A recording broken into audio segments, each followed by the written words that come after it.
So hello guys, my self Vishal Singh और आज हम बात करने वाले हैं हमारी इनऑर्गेनिक रिएक्शन सीरीज की। इनऑर्गेनिक रिएक्शन सीरीज जिसका आज हम पार्ट 10 डिस्कस करेंगे और पार्ट 10 में हम लेके आए आज नाइट्रेट आयन। इससे पहले हमने 9 पार्ट्स इसके अपलोड किए हुए हैं। आपको मैं बता दूं, आप इसके 9 पार्ट्स को बहुत अच्छे से देख सकते हैं एक बार। अगर आप रियल एडवांस के कैंडिडेट हैं तो हम जो भी चीज़ आपको यहाँ दे रहे हैं आप उसको बहुत अच्छे से फॉलो करो, ठीक है। वो हाईली रेलेवेंट होंगे और आपके लिए काफ़ी यूज़फुल होगा। तो आपको देखिए, आप इनऑर्गेनिक सीरीज़ ये आप यूज़ करिए, आप रियल जेई एडवांस सीरीज़ के वीडियो फॉलो करिए, आप रियल जेई एडवांस सीरीज़ के वीडियो फॉलो करो। देखो उसमें 67 पार्ट तक बिल्कुल अवेलेबल है आपके पास।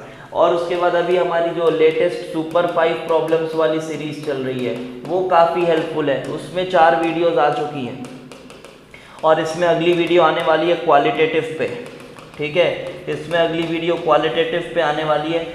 आपको मैंने टेलीग्राम ग्रुप में बता भी दिया था, क्वालिटेटिव पे आने वाली है, पिछली वीडियो में भी बताया था। और बहुत ही जल्दी इस हफ्ते रियल गैसेस पे कंप्लीट लेक्चर स्टार्ट करेंगे, कंप्लीट लेक्चर से स्टार्ट करेंगे। तो देखो आपको इतनी सारी चीज़ें मिल जाती हैं अगर आप अच्छे से फॉलो करते हो चीज़ों को, ठीक है। और ये सभी का जो कंटेंट का लेवल है, अगर अभी तक आप जुड़े हुए हो हमारे साथ तो आपको फील हो गया होगा कि किस लेवल की चीज़ें आपको दे रहे हैं, ठीक है। तो चलो आज की वीडियो में बहुत मज़ा आएगा आपको अगर आप अच्छे से देखेंगे नाइट्रेट आयन। बहुत कुछ सीखने को मिलेगा, बहुत कुछ रिवाइज होगा आपका, ठीक है। तो चलो स्टार्ट करते हैं नाइट्रेट आयन। तो देखो, नाइट्रेट आयन के लिए सबसे पहले कौन सा टेस्ट करें? सबसे पहले ना एक काम कर सकते हो आप कि टेस्ट विथ आप ना डाइल्यूट H2SO4 डाल के देख सकते हो। क्या होगा डाइल्यूट H2SO4 के साथ? हाँ, नो रिएक्शन। तो नो रिएक्शन है तो ठीक है, नो रिएक्शन है। तो इसका फायदा क्या हुआ इस टेस्ट का? इस टेस्ट का फायदा ये हुआ, देखो जो नाइट्राइट आयन है और नाइट्रेट आयन है, कुछ टेस्ट में दोनों के ऑलमोस्ट बराबर रहते हैं, मतलब एक जैसे रहते हैं। कुछ टेस्ट ऑब्जर्वेशन जो है लगभग एक समान आते हैं। उनमें से ये कुछ एक आधे टेस्ट ऐसे हैं जिनसे हम इन दोनों को डिस्टिंग्विश कर सकते हैं। तो जो H ये अपना NO2- है, जब इसको हम नॉर्मली डाइल्यूट H2SO4 के साथ ट्रीट करते हैं तो ये अपना HNO2 बनाता है और ये HNO2 डिस्प्रपोर्शनेट होता है फिर आपका NO और HNO3 में। फिर ये NO एटमॉस्फेरिक ऑक्सीजन लेकर NO2 बनाता है और ब्राउन फ्यूम्स देता है, पता होगा आपको, ठीक है। बट यहाँ पे फाइनल ऑब्जर्वेशन क्या आता था? नाइट्राइट के साथ ब्राउन फ्यूम्स आता था। हाँ, कोल्ड कंडीशंस में वो पेल ट्रांजिसेंट ब्लू कलर आती थी N2O5 N2O3 के साथ, वो अलग कंडीशन है। कोल्ड कंडीशन में नॉर्मली NO2 आप लिखते हो, ठीक है। नाइट्राइट आयन की बात कर रहा हूँ। यहाँ पे हम किसकी बात कर रहे हैं? हम यहाँ बात कर रहे हैं नाइट्रेट आयन की। तो नाइट्रेट आयन में क्या हो रहा है? नो रिएक्शन, कोई रिएक्शन नहीं है। पहला वाला टेस्ट ये हुआ। अच्छा, इसके बाद दूसरा टेस्ट किसके साथ करा सकते हैं? दूसरा टेस्ट, अब डाइल्यूट से काम नहीं बना तो आप क्या ले लो? कंसंट्रेटेड सल्फ्यूरिक लो। कंसंट्रेटेड सल्फ्यूरिक के साथ इसके रिएक्शन को बहुत अच्छे से समझना। देखो बिल्कुल बने रहो, बहुत अच्छे से देखेंगे अपन। देखो कंसंट्रेटेड सल्फ्यूरिक एसिड, और एकदम फास्ट। इनऑर्गेनिक की चीज़ें एकदम तेज होनी चाहिए, नहीं तो बहुत बोरिंग हो जाता है। देखो कंसंट्रेटेड सल्फ्यूरिक एसिड के साथ नाइट्रेट आयन क्या करेगा? कंसंट्रेटेड सल्फ्यूरिक एसिड को, कंसंट्रेटेड सल्फ्यूरिक एसिड को नाइट्रेट आयन कुछ कर सकता है क्या? ऑक्सीडाइज कर सकता है। क्या कर सकता है? ऑक्सीडाइज कर सकता है। अरे कंसंट्रेटेड सल्फ्यूरिक एसिड किस में ऑक्सीडाइज होगा? सल्फर ऑलरेडी +6 में है। जी हाँ, सल्फर ऑलरेडी +6 में है, लेकिन जो ऑक्साइड आयन है वो ऑक्सीडाइज हो जाता है, ऑक्सीजन गैस निकल जाती है। अब ये ऑक्साइड ऑक्सीडाइज हुआ है तो नाइट्रेट क्या होगा? रिड्यूस होगा। किस में रिड्यूस होगा? NO2 में रिड्यूस होगा। प्लस सल्फेट आयन आपका ऐसे ही रह जाएगा। बैलेंस करने के लिए पानी से बैलेंस कर लेना आप रिएक्शन को। तो ऑब्जर्वेशन यहाँ पे आया कि ब्राउन फ्यूम्स आ गई। ऑब्जर्वेशन ये आया कि ब्राउन फ्यूम्स आ गई NO2 की। अच्छा, इसमें एक और चीज आप कर सकते हो कि इसी ब्राउन फ्यूम्स को और इंटेंसिफाई करने के लिए, इसी ब्राउन फ्यूम्स को और इंटेंसिफाई करने के लिए लोग ऐसा भी करते हैं कि कॉपर की टर्निंग्स डाल देते हैं। कॉपर की टर्निंग्स डाल देते हैं टेस्ट ट्यूब में, कॉपर की टर्निंग्स टेस्ट ट्यूब में डाल देते हैं। तो उससे क्या होता है, कॉपर जो है वो बेटर रिड्यूसिंग एजेंट है, तो एक पैरेलल दूसरा रिएक्शन स्टार्ट हो जाता है। कॉपर तो मेटल है ना यार, ये ठीक ठाक रिड्यूसिंग एजेंट है। अगर हम बात करें कंसंट्रेटेड सल्फ्यूरिक एसिड ऑक्साइड यहाँ पे ऑक्सीडाइज हो रहा है, तो कॉपर को ऑक्सीडाइज करना कंपैरेटिवली बेटर है। तो यहाँ पे होता क्या है कि अपने पास जो नाइट्रेट आयन है, ध्यान से देखना है बिल्कुल, नाइट्रेट आयन है और ये एसिडिक मीडियम में कॉपर को ऑक्सीडाइज करता है कॉपर +2 में, और नाइट्रेट किस में रिड्यूस होता है, NO में। ध्यान रखना NO2 में नहीं, NO में रिड्यूस होता है। और सल्फ्यूरिक एसिड आपका एसिडिक मीडियम प्रोवाइड कर रहा है, H+ सल्फेट से बैलेंस करना है रिएक्शन को, कोई काम नहीं है उसका, NO में रिड्यूस होता है। और NO फिर एटमॉस्फेरिक ऑक्सीजन लेकर, NO फिर एटमॉस्फेरिक ऑक्सीजन लेकर NO2 दे देता है। तो concentrated sulphuric acid, I hope आपको समझ में आई होंगी बातें, ठीक है। तो फिर से बोल रहा हूं मैं, एक बार ध्यान से सुनो, nitrate ion concentrated sulphuric acid डाले तो क्या हुआ, कंसंट्रेटेड सल्फ्यूरिक एसिड से ऑक्साइड ऑक्सीडाइज हो गया है, ऑक्सीजन गैस आ रही है, और ऑक्सीजन गैस आ रही है तो अगर ये नाइट्रेट NO में भी कन्वर्ट हुआ होगा ना, थोड़ा बहुत NO में भी कन्वर्ट हुआ होगा ना, तो आप उसको NO2 ही लिखो, क्योंकि साथ में ऑक्सीजन आ रही है, क्योंकि साथ में ऑक्सीजन आ रही है तो आप उसको NO2 ही लिखो, NO मत लिखो, ठीक है। और ब्राउन फ्यूम्स आ गए, इसी ब्राउन फ्यूम्स को और इंटेंसिफाई करने के लिए क्या कर सकते हैं, कॉपर की टर्निंग्स डाल सकते हो आप, और कॉपर की टर्निंग डालोगे इंटेंसिफाई होगा, कॉपर बेटर रिड्यूसिंग एजेंट है। आई होप आपको कंसंट्रेटेड सल्फ्यूरिक एसिड और डाइल्यूट सल्फ्यूरिक एसिड का एक्शन नाइट्रेट आयन पे समझ आया होगा। आगे चलो बात करते हैं एक बहुत ही famous test, brown ring test. Brown ring test बहुत ही फेमस, ब्राउन रिंग टेस्ट बहुत ज्यादा इंपॉर्टेंट है, वेरी वेरी इंपॉर्टेंट मैं बोलूंगा इसको। चलो होता क्या है, नॉर्मली सब जानते हैं इसके बारे में, लेकिन कुछ नोट करके पॉइंट्स लिखवाऊंगा, वो अच्छे से ध्यान रखना।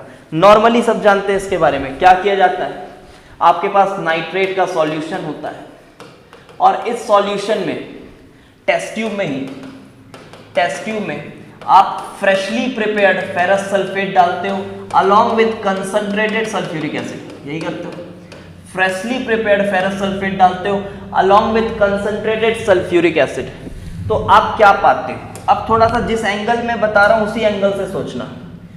जब आप फेरस सल्फेट का पीपीटी डाल रहे हो तो आप थोड़ा ऐसे सोचो कि फेरस सल्फेट का पीपीटी आपने डाला, उसमें से थोड़ा बहुत Fe+2 फ्री होगा, Fe+2 थोड़ा बहुत फ्री होगा, और ये फ्री Fe2+ जो है वो कुछ अमाउंट में कॉम्प्लेक्सेट करके भी होगा, ये समझ आ रहा होगा, ऐसा कुछ सोच पा रहे हो, दिस कॉम्प्लेक्सेट करके भी होगा, लाइक दिस Fe2+ H2, आप ऐसे सोचो, थोड़ा सा इस एंगल से सोचो, तो आपके पास ये Fe+2 जो है वो कॉम्प्लेक्सेट कर लेता है इसके साथ, कॉम्प्लेक्सेट करेगा, थोड़ी सॉल्युबिलिटी भी बढ़ जाएगी उसकी, और फिर आप इसको देखो Fe+2 और 6H2O इस फॉर्म में, वो ये जो फ्रेशली प्रिपेयर्ड प्रेसिपिटेट है वो कुछ इस तरह से एग्जिस्ट कर रहा है, जो हमारे काम का पार्ट है वो ये है।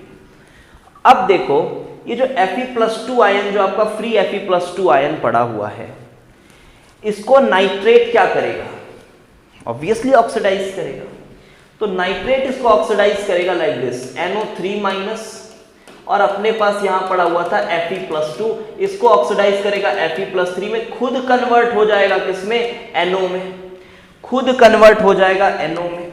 और अब ये जो NO है ना, वो इस कॉम्प्लेक्स के साथ एक रिएक्शन करेगा, एक तरह का इंटर एक्सचेंज होगा इलेक्ट्रॉन का, एक तरह का रेडॉक्स रिएक्शन परफॉर्म होगा। चलो देखो उस रेडॉक्स रिएक्शन को, क्या रिएक्शन हो रहा है, देखो वो कुछ ऐसा रिएक्शन है, Fe+2 स्टेट में H2O6 के साथ, +2 स्टेट में Fe, ओवरऑल नेट भी +2 है, और NO के साथ जब रिएक्ट करेगा ना तो कॉम्प्लेक्स बनाएगा, और यही है आपका brown ring complex, H2O5NO, like this, यही है आपका ब्राउन रिंग कॉम्प्लेक्स, यही है आपका brown ring complex, like this NO, this is your brown ring complex. यहाँ पे अगर देखा जाए तो होता क्या है कि ये जो NO है ना, यहाँ तो न्यूट्रल है गैस के फॉर्म में, ये Fe+2 के साथ एक रेडॉक्स जैसा कुछ करता है, Fe+2 के साथ एक रेडॉक्स जैसा करता है, एक इलेक्ट्रॉन ट्रांसफर हो रहा है, तो ये NO+ जैसा सोच लो और ये Fe+1 जैसा सोच लो, कुछ ऐसा हो जाता है। तो यहाँ जो NO है वो NO+1 स्टेट में है, FeB+1 स्टेट में, नेट ये +2 स्टेट में है। NO+1 कैसा होता है? NO+1 ऐसा होता है, ये लोन पेयर, ये डोनेट करता है, और O पे एक फॉर्मल पॉजिटिव है। अब ऐसे सोचो, इस एंगल से सोचो आप, ठीक है। तो फेरस सल्फेट आपने डाला, पानी में कॉम्प्लेक्सेट हुआ, कॉम्प्लेक्सेटेड फॉर्म में ये आपके पास FeH2O6+2 है, और ये थोड़ा बहुत आयन Fe2+ एक्टिव आयन पड़ा होगा, पानी तो है ही, तो Fe+2 ऑक्सीडाइज हुआ नाइट्रेट के साथ, नाइट्रेट के साथ ऑक्सीडाइज हुआ Fe+3 में, और नाइट्रेट रिड्यूस हुआ NO में, और NO फिर Fe+2 के साथ, NO फिर Fe+2 के साथ रेडॉक्स कर रहा है, और NO+ और Fe+1 बना रहा है, और ये आपके पास फाइनली ऐसा कुछ ब्राउन रिंग कॉम्प्लेक्स आता है। This is your brown ring complex. काफ़ी मेटास्टेबल होता है, आप यहाँ पे कुछ प्रिकॉशंस लेने पड़ते हैं, आप शेक नहीं कर सकते टेस्ट ट्यूब को, अदरवाइज ये वापस से अपने हाइड्रा कॉम्प्लेक्स बना लेगा, ये एक्वा कॉम्प्लेक्स वापस से बना लेगा। अगर आप शेक करेंगे तो फिर से पानी के साथ वो एक्वा कॉम्प्लेक्स बना लेगा, हल्का हीट भी करेंगे तो फिर से वो एक्वा कॉम्प्लेक्स बन जाएगी पानी के साथ, ठीक है। तो ये कुछ पॉइंट्स हैं। अच्छा, एक दो इसमें इंपॉर्टेंट पॉइंट्स मैं आपको बताना चाहूँगा, इसी में ब्राउन रिंग टेस्ट में एक दो इंपॉर्टेंट पॉइंट्स ये बताना चाहूँगा कि देखो, अगर आपके पास सॉल्यूशन में ब्रोमाइड है, आयोडाइड है या नाइट्राइट है, तब आप ब्राउन रिंग टेस्ट को ना परफॉर्म कराएं, that will be a better option. Because क्यों नहीं परफॉर्म करो? क्योंकि जो ब्राउन रिंग आपकी बनी है ना, ये आपको दिखाई ही नहीं देगी अच्छे से। ये जो आपकी ब्राउन रिंग बनी है, that will be not visible, उतना अच्छे से इसकी विजिबिलिटी नहीं आएगी इस ब्राउन रिंग की। Reason being what? रीजन यही है कि ये सभी लोग कंसंट्रेटेड सल्फ्यूरिक एसिड के साथ ना, ये तुम्हारा Br2 बना लेगा, रेडिश ब्राउन वेपर, ये थोड़ा डार्क सा आयोडीन वॉयलेट वेपर्स, और ये तुम्हारा NO2 में ऑक्सीडाइज हो जाता है। इसीलिए याद करो, जब ब्राउन रिंग टेस्ट आप नाइट्राइट आयन के साथ लेते हो, तो नाइट्राइट आयन के लिए आप डाइल्यूट सल्फ्यूरिक एसिड यूज करते हो, या फिर एसिडिफाइड विथ क्या बोलते हो आप, एसिटिक एसिड, ऐसा यूज करते हो आप। कंसंट्रेटेड एसिड यूज नहीं करते, नहीं तो तुरंत NO बनेगा ही नहीं, वो तुरंत NO2 में कन्वर्ट होके फिर वो ब्राउन फ्यूम्स आने लगेंगी। तो ये चीजें नहीं होनी चाहिए सॉल्यूशन में। एक बात और, दूसरी बात, PB, कैल्शियम और बेरियम, इनके जो नाइट्रेट्स हैं ना, नाइट्रेट्स लिख लेना, नाइट्रेट्स जाओ, PB, कैल्शियम और बेरियम, इनके जो नाइट्रेट्स हैं, ये आपको ब्राउन रिंग टेस्ट नहीं देंगे, ये ब्राउन रिंग टेस्ट नहीं देंगे। क्या कारण है उसका? अरे इनके सल्फेट्स बहुत इनसॉल्युबल है। तो जब आप वो फेरस सल्फेट का फ्रेशली प्रिपेयर्ड प्रेसिपिटेट डालोगे ना, वो अपना कॉम्प्लेक्स बना के सल्फेट छोड़ेगा, और वो जो सल्फेट है वो सफिशिएंट इनफ है to precipitate the sulphates of this, उससे इनके सल्फेट्स प्रेसिपिटेट हो जाएंगे, इनके सल्फेट्स जो है सल्फेट्स प्रेसिपिटेट हो जाएंगे। ये कारण है कि बेरियम, कैल्शियम और लेड, ये तीनों आपका टेस्ट परफॉर्म नहीं करेंगे। तो ये कुछ 3 पॉइंट्स हैं, आपको बहुत अच्छे से ध्यान में रखना है। आई होप आपको ये तीनों टेस्ट अच्छे से समझ आया होगा, और कोई भी कंफ्यूजन है तो कमेंट सेक्शन में आप बता सकते हो, ठीक है। हो सकता है कुछ लिखने विखने में जल्दी में इधर उधर हो जाता है यार, इनऑर्गेनिक है, बाकी आप पूछ लेना, वैसे सब ठीक ही है जो। चलो एक और टेस्ट बताएं क्या? चलो मेटल के साथ बात करने को, मेटल के साथ एक टेस्ट है, ये भी जरूरी टेस्ट है, थोड़ा ध्यान से समझना, ये भी जरूरी टेस्ट है।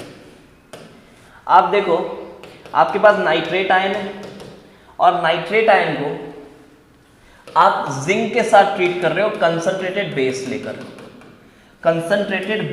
लेकर आप जिंक के साथ ट्रीट कर रहे हो कंसंट्रेटेड बेस लेकर, और इसी तरह से आपके पास नाइट्रेट आयन है और आप एल्यूमिनियम के साथ ट्रीट कर रहे हो कंसंट्रेटेड बेस लेकर। आपको पता है ये एम्फोटेरिक मेटल्स जो होते हैं, ये बेस के साथ बहुत अच्छे अमाउंट में हाइड्रोजन देते हैं, बहुत अच्छा हाइड्रोजन देते हैं ये, ठीक है, मस्त हाइड्रोजन मिलता है। हाइड्रोजन का प्रिपरेशन मेथड भी है कहीं ना कहीं, ये तो हाइड्रोजन गैस का प्रिपरेशन मेथड भी है, बहुत अच्छा हाइड्रोजन देते हैं ये।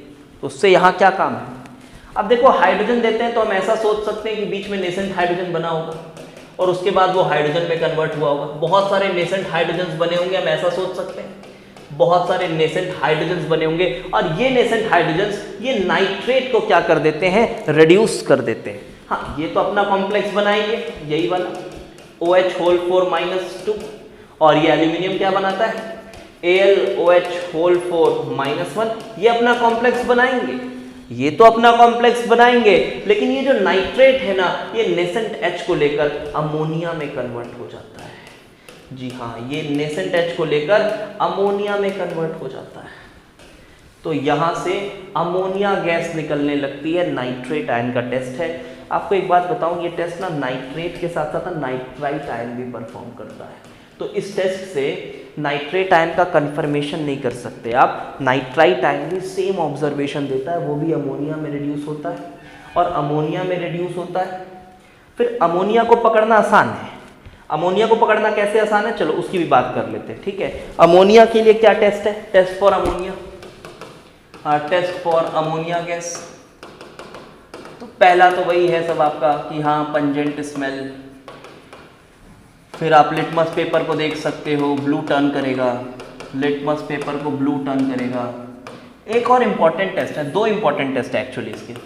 एक तो अगर आप फिल्टर पेपर को ध्यान से देखना, बिल्कुल ध्यान से,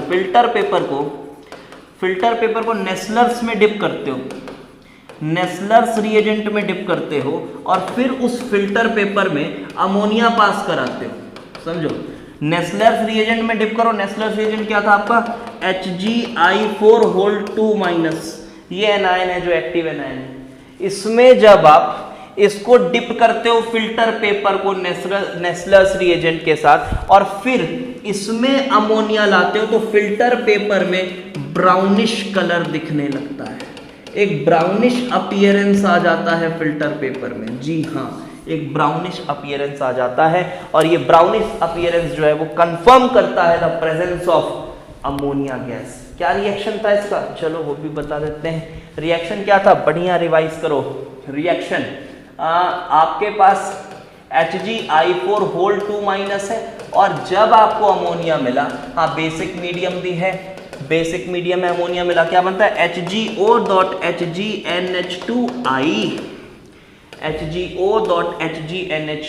NH2 माइनस है, I माइनस है, O2 माइनस है, Hg+2 है, मर्क्यूरिक के फॉर्म में है, मर्क्यूरिक के फॉर्म में है। ये इसका ब्राउन पीपीटी आता है, इसका ब्राउन पीपीटी आता है, यू शुड नो दिस, इसका ब्राउन पीपीटी आता है। हाँ, कुछ आयोडाइड आयंस सॉल्यूशन में भी रह जाते हैं, ये ध्यान रखना आप अच्छे से, ठीक है। ये आपका बहुत अच्छा टेस्ट है, ये बहुत अच्छा टेस्ट है, ये बिल्कुल अमोनिया गैस को आइडेंटिफाई कर देता है। एक और टेस्ट है, एक और टेस्ट भी है इसका, क्या टेस्ट है, एक और टेस्ट है Mn+2 और H2O2 का सॉल्यूशन, Mn+2 और H2O2 का सॉल्यूशन।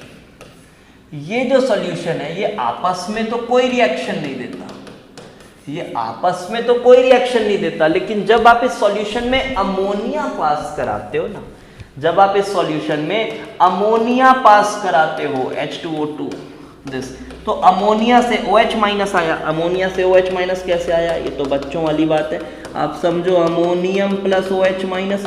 तो ये बेसिक मीडियम में ये जो है इसको इसमें कन्वर्ट करेगा MnOOH होल ट्वाइस। देखो ऑक्सीडेशन भी परफॉर्म कर दिया है H2O2 ने, H2O2 ने अपना ऑक्सीडेशन भी परफॉर्म कर दिया, और इसका ब्लैक पीपीटी आएगा, this is black PPT.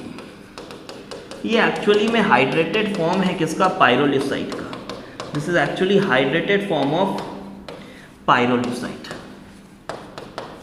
पाइरोलिसाइट that is MnO2, MnO2 का ये हाइड्रेटेड फॉर्म है, this is actually hydrated form of pyrolusite, it is also black in colour, तो ये भी ब्लैक कलरेशन दे देता है, ये भी एक टेस्ट है। आई होप आपको इनफ टेस्ट मैंने बताया नाइट्रेट आयन के, आपको मज़ा आया होगा वीडियो में। लाइक करना, वीडियो को ज़्यादा से ज़्यादा लोगों के पास पहुंचाना, उससे मुझे भी और पुश मिलता है कि मैं आपके लिए और अच्छी चीज़ें प्रोवाइड करूं, ठीक है, क्योंकि ऐसे लोगों की संख्या काफ़ी कम है जो आपको एडवांस की चीज़ें ऐसे यूट्यूब में आके फ्री में पढ़ाते हैं, ठीक है। तो थोड़ा चीज़ों का कदर करिए और अच्छे से शेयर करिए। Okay, thanks for watching.